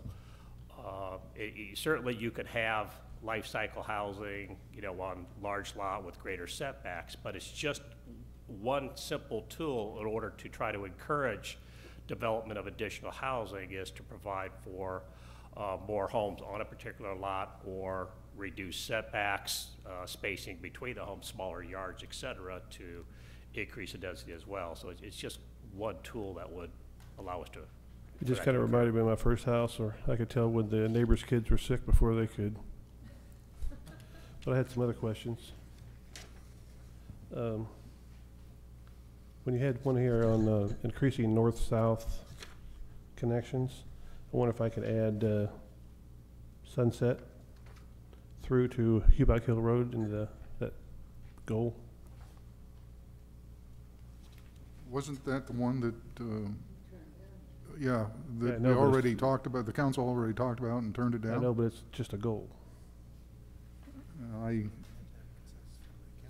don't know that we can have a single member of the council add a new goal without the majority of the council agreeing with it. If you'd like to make a motion to have that added, that would be appropriate. Okay. I had some other questions too, though. I was kind of worried, didn't quite understand the entry about a horse-friendly community. That kind of didn't seem like it fit. Eric? I think that was, there is a history in Raymore of being a community that did feature a lot of horses at one time, and so I think that was an attempt to build on our past. Other questions of staff? Councilmember Hubach? Are we asking staff questions? Yes, we're asking staff questions right now. We'll get into the part where you get to say yay or nay on it in just a bit. Well, I want to know where we're, in all of this, when I read it, there wasn't a single council project listed. Everything was for staff. And since it was, I wanted to make sure that when if I approve it, I'm only approving it for staff because there's nothing in here that applies to to a council project in any way. Most of them, for instance, a lot of them are things that the council should be able to do on their own without even being necessary. They don't have to have our approval in order to have a booth at the farmer's market, or to approve having more park activities, or to approve assistance on the low-income housing. I would say that I'm sure that if staff comes up with something that needs council approval, they'll bring to the council for approval. But that's not the same thing as the council having a major project or something. So what I'm saying is, what I understand is that we're basically, these 117 issues, we're basically approving what we want staff to go ahead and do, but there's not a single motion in here that has to do with being a council project. We had, for example, a couple of years ago when one of the council members... I think I'm gonna stop you right now because I don't hear a question to staff in there. I hear a debate of whether or not the merits of this are valid. If you have a question of staff, if the question of staff was, are these staff items, I think the answer is yes, they are. Other questions of staff? Councilmember Stevens. Go back to these roads here. We're not going to build these roads anyway ourselves, are we? I mean, this is going to be something developers are going to do. Is that correct? Would you mind identifying the specific item that you're talking about? Well, it's just generally, there's two entries in here. One's for east-west street connections, and the other one's to north and south street connections. And they list a number of roads that are in the goal. Is the city going to do this, or are we expecting again, would you mind, just for my benefit, just so I know exactly which one you're talking about, identifying the specific letter and number or okay, all right. The east-west is on page 7. That's number 2. And there's a number of entries under that. Yes, sir. Well, I guess some of these probably would be development driven, but they some of them might not be. I mean, for example, we have had, and we still do have in our 10-year road plan, a project to connect 163rd Street from Fox Ridge to Kentucky that could conceivably be done by development, but it also could conceivably be done by the city. Maintain the pavement of 155th Street in an appropriate level. That's a maintenance item, so it's not a new construction item. So some of these probably would, to answer your question, would be accomplished by development, but they're just items that I guess we think we'd like to have on the radar screen as being ones that we'd like to do. Others are ones that the city might accomplish on its own. All right. Other questions? Oh, do you have another one? No, that's just why I was asking about South Sunset. I mean, if somebody else is going to build it anyway, I don't know why it would matter if we decided not to do it ourselves or not, and why it couldn't be in here. Well, if you'd like it to be in there, you can make a motion. There isn't a motion on the table yet, so once there is a motion, you can okay. ask for a change. Then. Other questions of staff? I'll entertain a motion to dispose of Resolution 1407. Mr. Mayor, I move that we approve Resolution 14-07, adoption of city goals, objectives, and action steps. Second. There is a motion and a second. Is there any discussion? All in favor? 1, 2, 3, 4, 5, 6, 7, 8. The motion carries unanimously. And we'll move on to the first reading of Resolution 1408 by title only. The reading of Resolution 14-08 by title only. A resolution of the City of Raymore, Missouri adopting guidelines for city officials' appearances on Raymore City videos. Staff report, please. Thank you, sir. This is also a follow-up on an item that was discussed a week ago at your work session regarding adoption of guidelines for appearances on city video updates. We have begun producing periodic news updates on video and do have ideas about other video that we might produce. So we did have interest that was expressed by elected officials in appearing on video. We came up with some guidelines to guide the, just some general guidelines to guide how that would occur. At the work session last week, a number of different of items were suggested. One was that we add appointed officials to the guidelines, which we have done.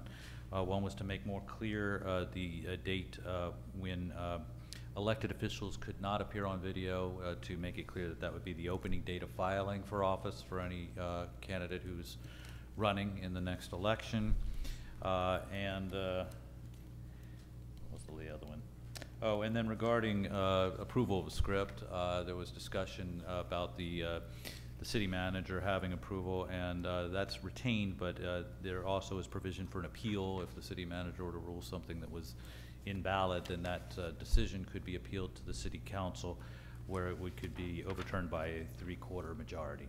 So those changes have been made to the guidelines that you did talk about last week. Thank you. Questions of staff? Councilmember Kellogg? Thank you, Mr. Mayor. Eric, would it be advisable for us to have a time limit on the appeal process? Whether, you know, if somebody was to disagree with the ruling that you gave and it became a issue of appeal? If you like, you could put something in saying it would be considered at the next council meeting. That would certainly be my intention, is if there's some kind of an appeal, it would immediately come before the council so that the council could decide. I think I'd feel comfortable with adding some kind of language in there that the appeal be made at the next business meeting of the city council. Okay, if you'll remember that after main motion's on there, you can move to amend. Any other questions of staff? I'll entertain a motion to dispose of Resolution 1408. Mr. Mayor, I move that we approve Resolution 14-08, the adoption of guidelines for appearances on city video updates. Second. There's a motion and a second to approve the reading of Resolution 1408. Is there any discussion? Councilmember Kellogg? Thank you, Mr. Mayor. I would suggest and I will make a motion to amend to include the appeal to happen at the next available business meeting of the city council. May I suggest the following wording? Yes. On page 314, that's third paragraph of number 5, I would, to implement your motion, I would suggest if the city manager requires a change to a script submitted by an elected or appointed official and the official disagrees with the required change, he or she may appeal the decision to the city council, which may overturn the decision at its next business meeting by a 3/4 majority of the entire council. Comfortable with that? I am comfortable with that, but I see a hand go up to my Okay, left. well, we're working on the amended motion now. I There is a like motion that. to amend. Is there a second? I'll second. There's a motion to amend and a second. Is there any discussion on the motion to amend? Councilmember Moorhead. Mr. Willerth, would it be appropriate to put language in here addressing the fact that if an elected official is the one doing the appealing, do we need to properly define the vote of the entire council? Because obviously that person would have a conflict, and therefore would it need to be stated that they would not be considered part of the council for that vote? Or is that inferred? I mean, I guess I...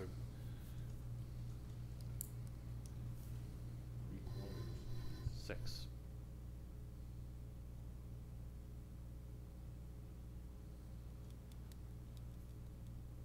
And if I may continue, I mean, Well, so would the 3/4 be the of concern the that I 8 have is we're or not of the talking 7? about the motion to amend right now. It sounds like we're talking about a separate item. Actually, since he's bringing up the appeal, it's in relation to the Okay. appeal. So would entire council be of the 8, or since one would be conflicted out, would it be a 3/4 majority of the 7? In other words, 6 out of 7. Or Well, if we leave the language as it is now, it's going to take 6 votes. If we leave the language as it is, you're correct, it's going to take 6 votes, and if one is disqualified, it's going to take 6 of 7. So it's 6 either, whether it's 6 of 7, 6 Well, of it 8. says So 3/4 majority of the entire Right. council. and I But would that number interpret comes to out be to 6. Okay. Okay, there is a motion to amend and a second. Is there any discussion? Councilmember Westcott?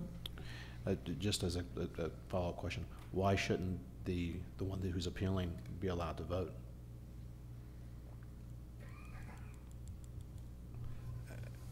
This is a serious response. Are you really asking that's seriously? Well, yeah, just because, I'm asking, I present something to the city manager. The city manager doesn't like it, so we're appealing it back to the city council. Why shouldn't I, as part of the body, be allowed to vote on an issue that, I'm not trying to override any of the council members. This is an issue that we have with the city manager. why shouldn't I be allowed to vote on an issue that I have, just like I have issues with any other project? Other discussion? There is a motion and a second to amend the main motion. All in favor? 1, 2, 3, 4, 5, 6. In opposition? 6 to 2. The motion to amend is approved. We're back to the main motion of Resolution 1408. Is there any other discussion? Councilmember Hubach. I consider it a form of censorship and all, and I'm very much opposed to that.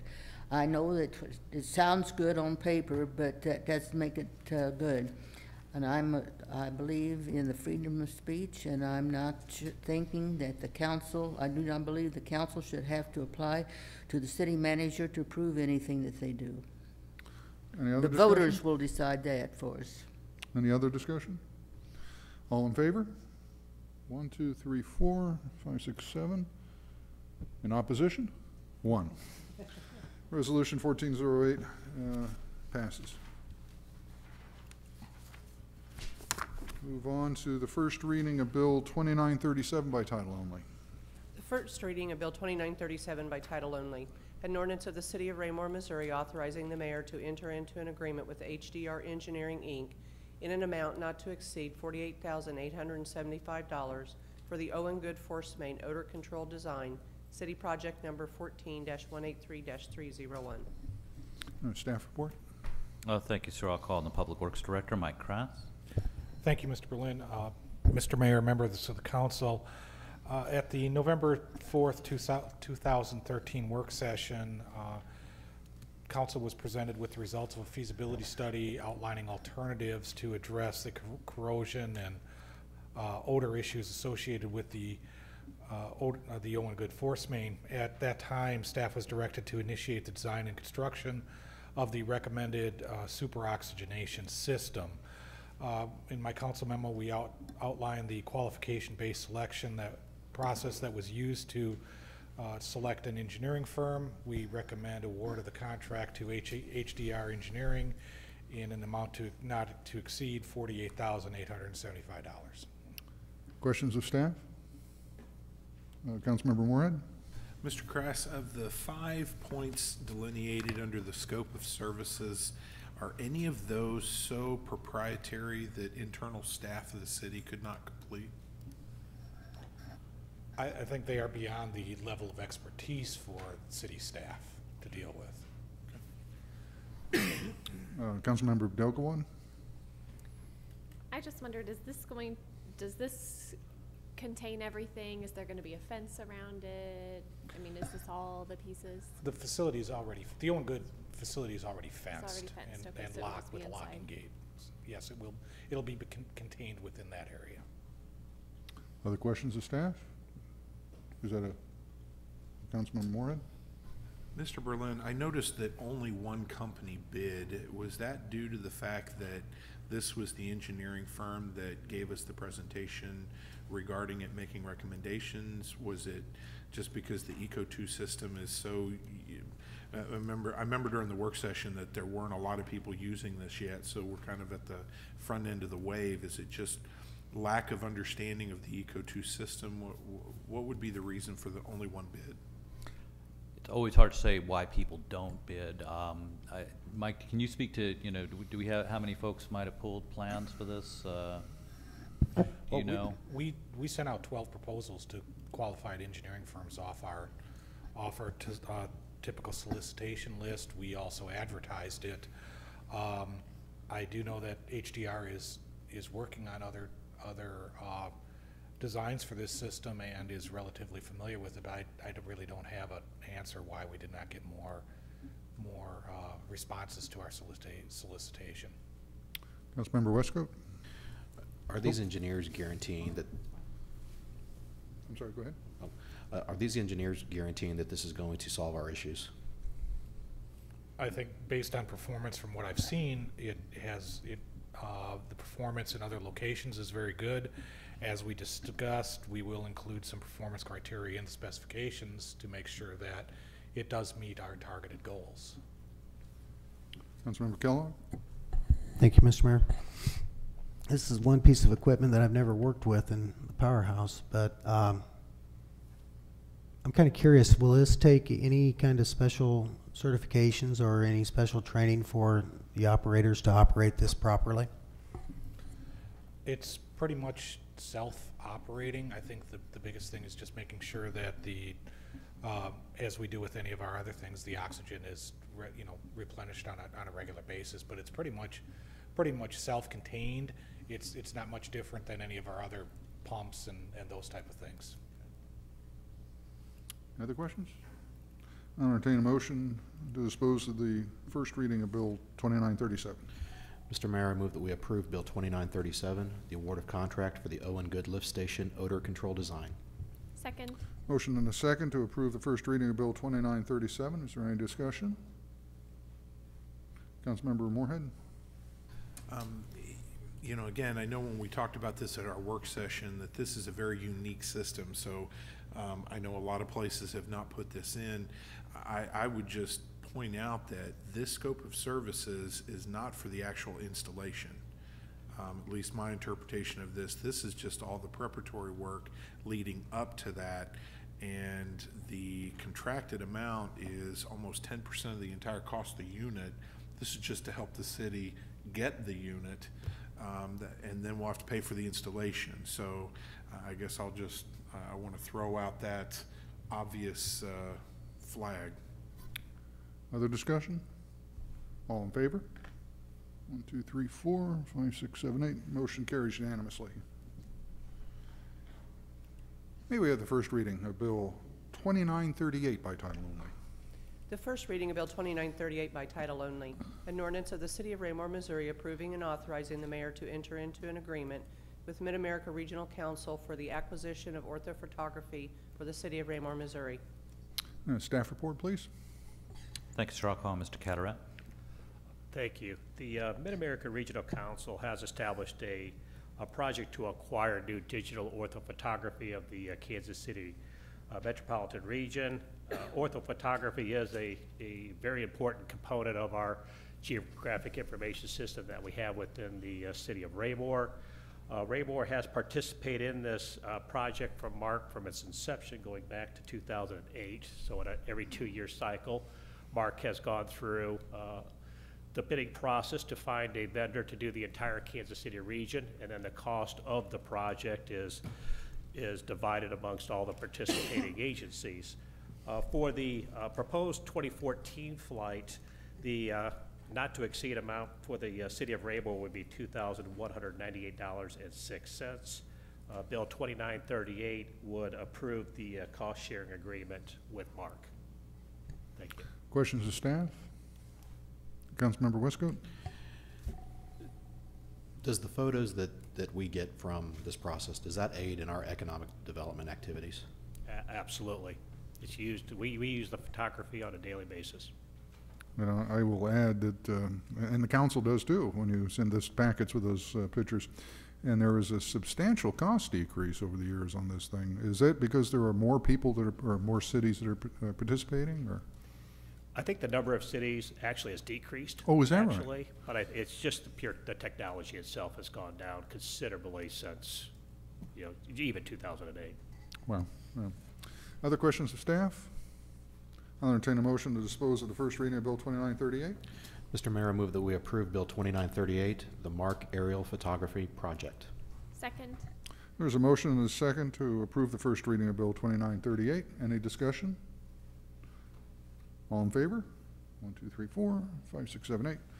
Motion carries unanimously. And that completes new business. We'll move on to public comments. If you're a member of the public and you would like to come forward, please identify yourself for the record. Keep your comments to under 30 seconds. See? All right, under 5 minutes. My name's Tim Stidham, and I reside at 1515 Eagle Glen Circle. I don't want to steal any of your thunder tonight, but I think we would be greatly remiss if we did not commend and compliment Mr. Crass, his team, Mr. Fearborn, Mr. Berlin for the job and the efforts that they did last week during the snowstorm. It was more than we're used to having at one time, and I think it pretty much put us at a standstill. I know they worked very hard, and a lot lot into the nights. Chief Zimmerman and her crew, they were out helping people. And I was particularly pleased to see the efforts of council members Westcoat, Boehner, and Abdelgawad using social media to keep the citizenry of our community updated as to the efforts of the city and the staff and the entire maneuvering of how we handled the storm. It was very informational.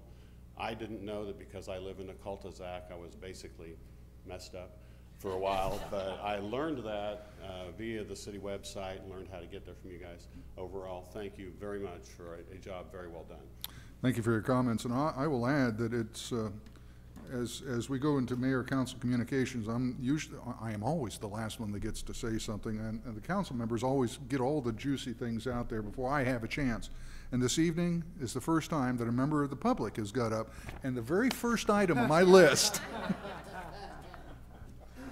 We'll move to, I'll close the public comments, seeing nobody further coming forward, and we'll move to mayor council communication using my handy dandy random generated list of council member names, beginning this evening with council member Stevens.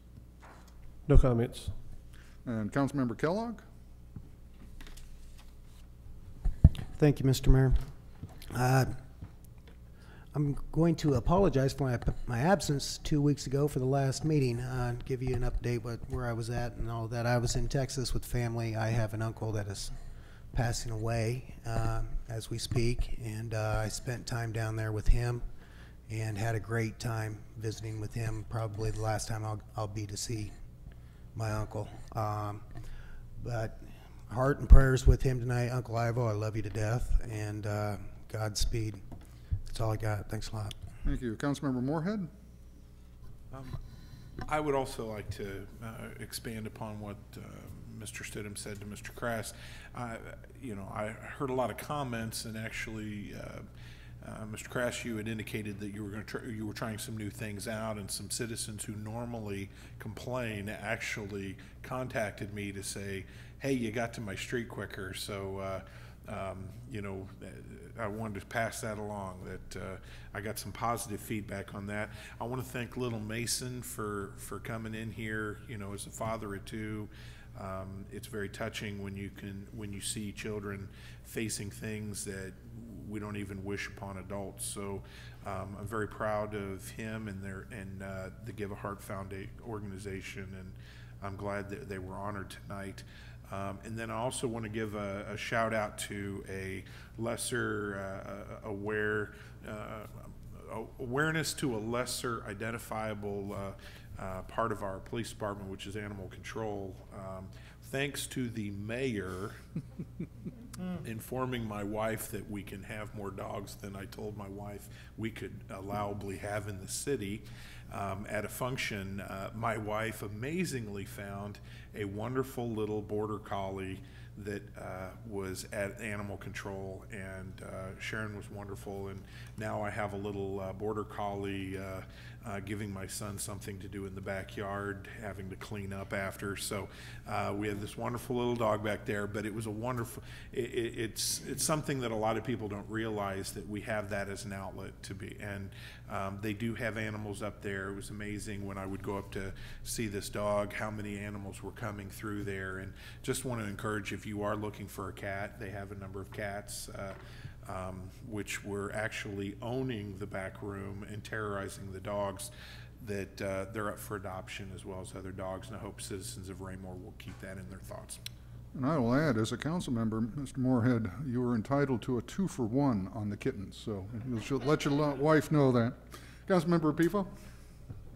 Well, I would, as the grandfather of a child with congenital heart disease, everybody's taken all my things, but I certainly would thank Mason and Shelley for being here tonight, and again, appreciate what the Give a Heart Foundation does.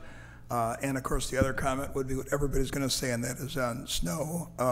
I would ask Director Crass, you did a great job, but please let the guys who actually operate those plows know what a great job they did.